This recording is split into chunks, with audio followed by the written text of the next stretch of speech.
আলাইকুম দর্শক, একটা খবর খুবই সংবাদ মাধ্যমে শোরগোল সৃষ্টি করেছে।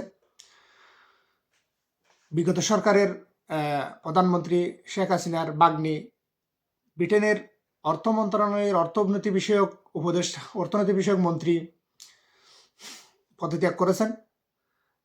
টিউলিপ সিদ্দিকী এর বিরুদ্ধে বাংলাদেশে দুর্নীতি এবং অর্থ লুটপাট কেলেঙ্কারির অভিযোগে সে পদত্যাগ করেছেন। একটা বিষয় খুবই গুরুত্বপূর্ণ, উন্নত দেশগুলোতে যে গণতন্ত্র শক্তিশালী দেশগুলোতে দুর্নীতির অভিযোগ উঠলেই কিন্তু প্রধানমন্ত্রীরা পদত্যাগ করেন।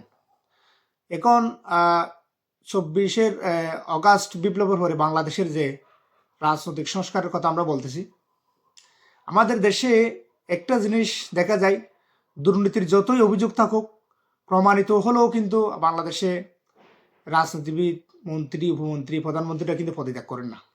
তাহলে সংস্কার হিসাবে আমরা বলতে পারি, যতদিন যাবৎ এরকম দুর্নীতির অভিযোগে বাংলাদেশের উচ্চপদস্থ সরকারি কর্মকর্তা বা রাজনীতিবিদ, মন্ত্রী, প্রতিমন্ত্রী, প্রধানমন্ত্রী যাদের বিরুদ্ধে দুর্নীতির অভিযোগ আছে, তারা যদি পদত্যাগ না করে, স্বেচ্ছায় যদি পদত্যাগ না করে, ততদিন কিন্তু বাংলাদেশের এই রাজনৈতিক সংস্কার হয়েছে বলে ধরা যাবে না। কারণ একটি গণতান্ত্রিক দেশে, উন্নত দেশে যেভাবে দুর্নীতির অভিযোগ উঠলে পদত্যাগ করে, আমাদের দেশেও সেভাবে যদি পদত্যাগ করে, তখনই আমরা বুঝতে পারবো যে এখানে আসলে কি রাজনৈতিক একটা সংস্কার হয়েছে।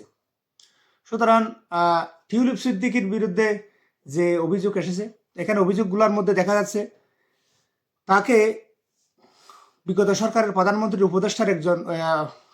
উপদেষ্টা তাকে 6,50,000 পাউন্ডের একটি ব্রিটিশে বাড়ি কিনে দিয়েছেন। আরেকজন রূপপুর আণবিক বিদ্যুৎ কেন্দ্র থেকে একজন সংশ্লিষ্ট একজন কর্মকর্তাকে 7 লক্ষ পাউন্ডের একটি বাড়ি যুক্তরাজ্যে কিনে দিয়েছেন। এগুলার কেলেঙ্কারি, অর্থ লুটপাটের কথা ওঠার পরপরই কিন্তু টিউলিপ সিদ্দিকী পদত্যাগ করলেন এবং কিছুদিন পরেই তার কিন্তু চায়না একটা সফর ছিল।